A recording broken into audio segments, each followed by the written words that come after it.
കറ്റാർവാഴ ജെല്ലുണ്ടാക്കിയും ഓയിലുണ്ടാക്കിയുമൊക്കെ ആളുകൾ വിൽക്കാറുണ്ട്. എന്നാൽ കറ്റാർവാഴ അങ്ങനെ തന്നെ നല്ല വിലയ്ക്ക് വിൽക്കാം. ഒരുപാട് വലുതൊക്കെ ഞാൻ കഴിഞ്ഞ ആഴ്ച കൊണ്ട് കൊടുത്തിട്ടുണ്ടായിരുന്നു. ബാക്കിയുള്ളതിൽ വലുത് നോക്കി കൊടുക്കാനെടുക്കുകയാണ്. പോള കണ്ടിച്ചിട്ടല്ല കൊടുക്കാനെടുക്കുന്നത്. അടിയിൽ നിന്ന് വേരിൻ്റെ ഭാഗത്തു നിന്ന് തണ്ടോടെ കണ്ടിച്ചിട്ടാണ് എടുക്കേണ്ടത്. ഒന്നുകിൽ പുഴുതെടുക്കണം, അല്ലെങ്കിൽ അതിൻ്റെ താഴ്ഭാഗത്തുനിന്ന് ഇതെടുക്ക് കട്ട് ചെയ്തെടുക്കണം. ഇപ്പോൾ മഴയൊക്കെ പെയ്തിട്ട് തൊളിയും മണ്ണൊക്കെ ആയിട്ടുണ്ട്. നമുക്കതിനെ വെള്ളം ഒഴിച്ചൊന്ന് കഴുകി വൃത്തിയാക്കി എടുക്കണം. എല്ലാം ഇളക്കിയെടുത്ത് വെച്ചിട്ടുണ്ട്. 12-13 മൂടുണ്ട്. ഇതൊക്കെ കുറേ ചെറുതാണ്, വലുതൊക്കെ ഞാൻ കഴിഞ്ഞ ആഴ്ച കൊടുത്തിരുന്നു. പോളകളൊക്കെ ഒടിഞ്ഞു പോകാതെ ഇങ്ങനെയൊന്ന് കെട്ടി റെഡിയാക്കി വെച്ചാൽ ഒടിഞ്ഞു പോകത്തില്ല. തൂക്കിയിട്ടാണ് ഞാൻ ഒന്ന് തൂക്കി കാണിക്കുന്നേ ഉള്ളൂ. കെട്ടിയ കറ്റാർവാഴകളെല്ലാം ഞാൻ ഈ ബിഗ് ഷോപ്പറിലേക്ക് ഇങ്ങനെ അടുക്കി വെക്കുകയാണ്. ടൗണുകളിലെ ഹോൾസെയിൽ ആൻഡ് റീറ്റെയിൽ അങ്ങാടിക്കടകളിലാണ് കറ്റാർവാഴ ഇങ്ങനെ എടുക്കുന്നത്. എല്ലാ അങ്ങാടിക്കടകളിലും എടുക്കുമെന്ന് എനിക്ക് അറിയില്ല. എല്ലാം കൂടി ത്രാസിൽ വെച്ചിട്ടൊന്ന് തൂക്കി നോക്കുകയാണ് കേട്ടോ.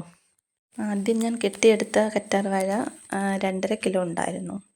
ഇതൊക്കെ ഞാൻ കഴിഞ്ഞ ആഴ്ച വെട്ടിക്കൊടുത്ത കറ്റാർവാഴയുടെ മൂടാണ്.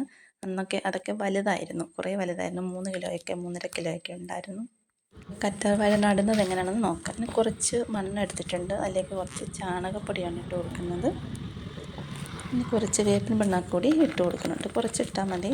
ഇത് ഒന്ന് ഇളക്കി കൊടുക്കാം. നന്നായിട്ട് മിക്സ് ചെയ്തെടുക്കണം എല്ലാം കൂടി.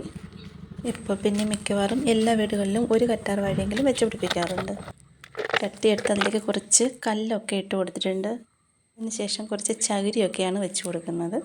കറ്റാർവാഴയ്ക്ക് വെള്ളം വാർന്നു പോകണം. അതിന് മുകളിലേക്ക് നമുക്ക് കുറച്ച് മണ്ണിട്ട് കൊടുക്കാം. അതിന് മുകളിൽ കുറച്ച് ഉള്ളിത്തൊലി ഉണങ്ങിയതും കറ്റാർവാഴയുടെ പോള കഴിഞ്ഞ തവണ എടുത്തതിൻ്റെ ബാക്കി ഉണങ്ങിയതൊക്കെയാണ് ഇട്ട് കൊടുക്കുന്നത്. അതിന് ശേഷം കുറച്ച് മണ്ണിട്ട് കൊടുക്കുന്നു. ഇനി നമുക്ക് നല്ലൊരു തൈ നോക്കി പിരിച്ചെടുത്ത് കൊണ്ടുവയ്ക്കാം. തൈ ചട്ടിയിൽ വെക്കുമ്പോൾ അല്പം ചരിച്ച് വെക്കുന്നതായിരിക്കും നല്ലത്. ഒരുപാട് കുഴിച്ച് വയ്ക്കുകയും വേണ്ട. തൈ നല്ലപോലെ ഉണ്ടാകാൻ വേണ്ടിയിട്ടാണ് അങ്ങനെ ചെയ്യുന്നത്. ചരിച്ച് വയ്ക്കുമ്പോൾ അതിൻ്റെ വേരിൽ നിന്ന് ചെറിയ ചെറിയ തൈകളൊക്കെ വേഗം തന്നെ ഉണ്ടായി വരും. എല്ലാ ചെടികളും തഴച്ചു വളരാൻ പറ്റിയ വളം നമുക്ക് വീട്ടിലുണ്ടാക്കാം. ചാള അല്ലെങ്കിൽ മത്തി, മീനാണ് വേണ്ടുന്നത്. മീനൊക്കെ ഇപ്പോൾ ഭയങ്കര വിലയായതുകൊണ്ട് ഞാൻ മീനിൻ്റെ തല മാത്രമേ എടുക്കുന്നുള്ളൂ കേട്ടോ.